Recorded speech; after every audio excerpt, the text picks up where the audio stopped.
नीला झंडा, हाथी निशान और जय भीम जय भारत का नारा जहन में बहुजन समाज पार्टी का ख्याल पैदा करता है। सर्वजन हिताय सर्वजन सुखाय की नीति पर चलने का दावा करने वाली बसपा आज देश की तीसरी सबसे बड़ी राष्ट्रीय पार्टी बन चुकी है। सदियों से सताए दबाए गए, शोषित, वंचित और उपेक्षित लोगों के आंदोलन का नतीजा है बहुजन समाज पार्टी।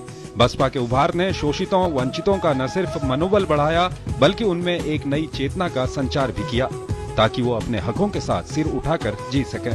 मौजूदा समय में बसपा बहुजन तबके के नेतृत्व और सशक्तिकरण की पहचान बन चुकी है। गौतम बुद्ध, महात्मा फूले, बाबा साहेब डॉक्टर अम्बेडकर और काशीराम आदि की विचारधारा वाली बसपा का कारवां मजबूती के साथ निरंतर आगे बढ़ रहा है।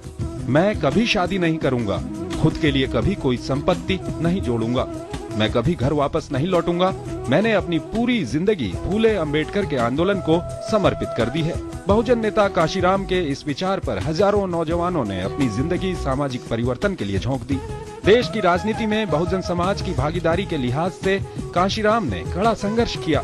बहुजन समाज यानी अनुसूचित जाति, जनजाति, पिछड़े और अल्पसंख्यक, जिनकी देश में आबादी तकरीबन 85% है। उन्होंने इसी बहुजन समाज के कर्मचारियों का संगठन बामसेफ बनाया। इसके बाद बुद्धिस्ट शोध केंद्र और दलित शोषित समाज संघर्ष समिति यानी DS4 और आखिर में 14 अप्रैल 1984 को बाबा साहेब डॉक्टर अम्बेडकर की जयंती के मौके पर बहुजन समाज पार्टी की स्थापना की। पार्टी के पहले अध्यक्ष वो खुद बने। उनका लक्ष्य करीब 6000 पिछड़ी जातियों को जोड़कर बहुजनों के हाथों में सत्ता की चाबी थमाना था। काशीराम ने फंड जुटाने के लिए लोगों से एक टाइम का खाना मांगा और वोट के साथ नोट मांगना शुरू किया। उनके पास संसाधनों की कमी थी लेकिन हाथों की नहीं। उन्होंने सैकड़ों पेंटरों की फौज तैयार कर दीवारों पर हाथी बनवाए। हाथ से हाथी बनाना आसान भी था और सस्ता भी। देश की राजनीति पर काशीराम की किताब चमचा युग ने खूब शोहरत बटोरी। ओबीसी आरक्षण के लिए काशीराम ने अपने विभिन्न संगठनों के द्वारा संघर्ष किया और मंडल कमीशन की रिपोर्ट को लागू करवाने में अहम भूमिका निभाई। बसपा पहली बार 1984 के लोकसभा चुनाव में उतरी, लेकिन 3 सीटों के साथ खाता खुला 1989 के लोकसभा चुनाव में। इसके बाद मानो फिर पार्टी ने कभी पीछे मुड़कर नहीं देखा और 15वीं लोकसभा में ये संख्या बढ़कर जा पहुंची 21 सीट पर।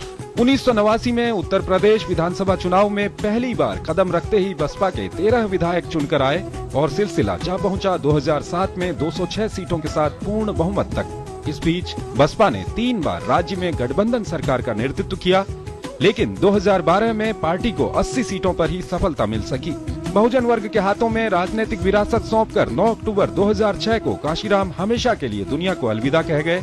इस घटना के बाद साल 2007 में उत्तर प्रदेश की जनता ने बसपा को पूर्ण बहुमत के साथ सरकार बनाने का मौका दिया।